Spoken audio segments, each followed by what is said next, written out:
ചോറിനൊപ്പം നല്ലൊരു ഒഴിച്ചുകറിയുമായിട്ടാണ് ഇന്ന് ഞാൻ വന്നേക്കുന്നത്. ചീര തക്കാളി കറി.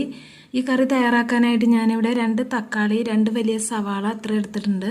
ആദ്യം തക്കാളിയും സവാളയും ചെറുതായി അരിഞ്ഞെടുക്കണം. ചീര ഞാൻ വൃത്തിയാക്കിയ ശേഷം തണ്ടും ഇലയും ഒരുമിച്ചായിട്ട് അരിഞ്ഞെടുത്തേക്കണത്. സവാള ചെറുതായി അരിഞ്ഞെടുത്തിട്ടുണ്ട്, തക്കാളിയും ചെറുതായി അരിഞ്ഞെടുത്തിട്ടുണ്ട്. ഞാൻ ഈ കറി മൺചട്ടിയിലാണ് ഉണ്ടാക്കാൻ പോണത്. ചൂടായ മൺചട്ടിയിലേക്ക് 2 ടേബിൾ സ്പൂൺ വെളിച്ചെണ്ണ ഒഴിച്ചു കൊടുത്തിട്ടുണ്ട്. ഇനി അതിലേക്ക് നമുക്ക് 1 ടീസ്പൂൺ കടുകിട്ട് പൊട്ടിക്കാം. കടുക് പൊട്ടിത്തീരുന്നതോടുകൂടി അരിഞ്ഞു വെച്ചിരിക്കുന്ന സവാള ഇട്ട് കൊടുക്കാം. സവാള ഒന്ന് വഴറ്റിയ ശേഷം അതിലേക്ക് കുറച്ച് ഉപ്പും കൂടി ഇട്ടിട്ട് നല്ല ബ്രൗൺ കളറാവുന്നത് വരെ സവാള നന്നായി ഒന്ന് വഴറ്റിയെടുക്കണം. ഇപ്പോൾ നമ്മുടെ സവാള നല്ല ബ്രൗൺ കളറായി വന്നിട്ടുണ്ട്. അതിലേക്ക് അരിഞ്ഞു വെച്ചിരിക്കുന്ന തക്കാളി ചേർത്ത് കൊടുക്കാം.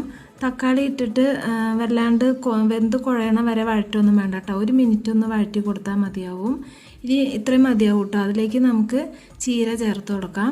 ചീരയും കൂടി ഇട്ടിട്ട് 1/2 ടീസ്പൂൺ മഞ്ഞൾപ്പൊടി, എരിവിന് ആവശ്യമായിട്ടുള്ള 1/2 ടീസ്പൂൺ മുളക് പൊടി, ആവശ്യത്തിന് ഉപ്പ് ഇത്രയും ഇട്ട് ഒന്ന് വഴറ്റി കൊടുക്കുക.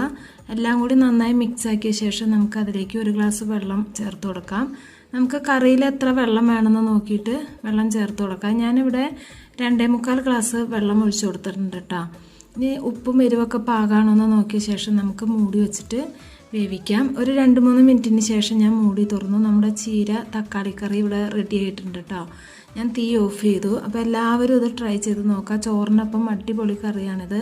എല്ലാവരും ട്രൈ ചെയ്ത് നോക്കിയിട്ട് അഭിപ്രായം പറയില്ലേ. ലൈക്കും ഷെയറും സബ്സ്ക്രൈബും ചെയ്യണം കേട്ടോ.